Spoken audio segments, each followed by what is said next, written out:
Hey, well, since I got you on the line here, and I told you if I had questions, I would call you. Yeah.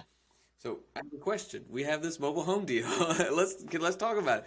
If this is what it looks like, and I'm trying to wrap my head around it, right? It's a house. It's a 1999. She has a mortgage on it still, so like we got to pay more than I really want to pay. So generally, we wouldn't pay more than $20,000 for a mobile home, right? Okay. Like pretty cheap stuff. But this is on land, an acre of land. We can get the land apart from it. She's renting it, but the owner will sell it to us. So if we got the whole package at 60,000, and now we know it'll rent for like 1,200. Those numbers are great, hmm but it's a mobile home. So is it the same as valuing a house? Because you have that 1999, it's a newer product. It is bank financeable. It's not the super easy bank financeable, but it is.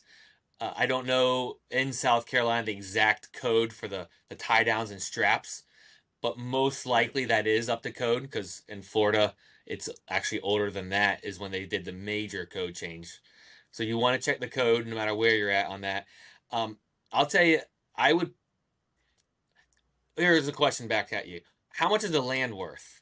Because I look at that in this scenario. Is the land worth 30,000? Is it worth 60? Is it worth 10?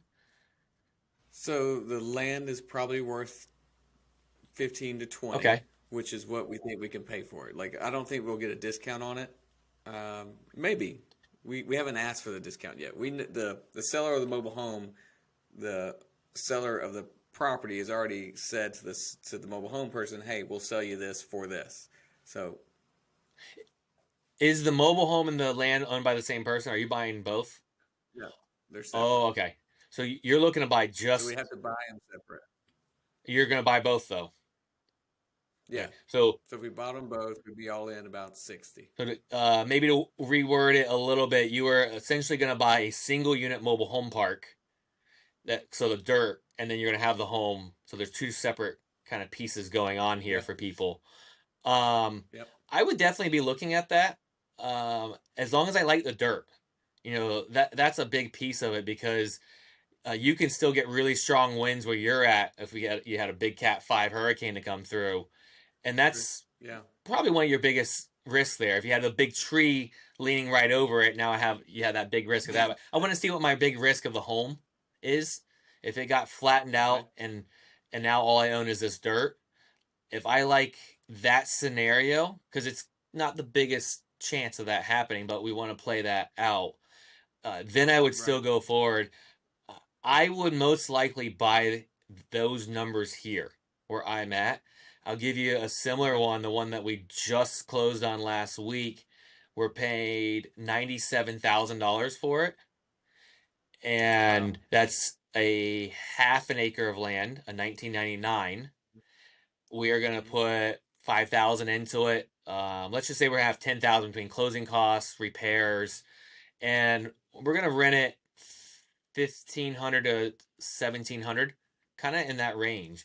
I believe the land Okay. is worth 70,000, somewhere in those. So we're not real far off to what you're talking Okay. about. Now, where I'm at in my stage of the game, that's my lotto ticket, that dirt. Yeah. Would I have Yeah. done this 3, 4 years ago when I was building? No. This is a deal I would have wholesaled. So if it's a Sure. newbie listening, doesn't mean you couldn't buy it. Maybe partner with someone like you that understands it. But I Yep. would be that point in my life. I needed cash flow and less risk. You can take Hmm. the risk if this one deal goes bad. I'm at the point now where I can do the same thing, and my Yeah. land is kind of in the path of progress. So I look at those as my lotto tickets. It's not Yes. the best cash flow in the world, but 10 years, maybe I get a big payout. And I'm willing to, Yeah. Yeah. that's better than the lotto ticket the state runs. That's well. Hey, it's a big jackpot right now. So that what I'm hearing you say is, all things considered, kind of if it's maybe not. Your deciding factor is how do you like the dirt?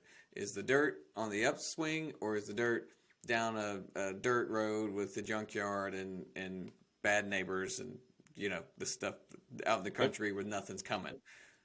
So is that what I'm hearing? That with the caveat of where am I at in my investing career, because that's going to help dictate some of that.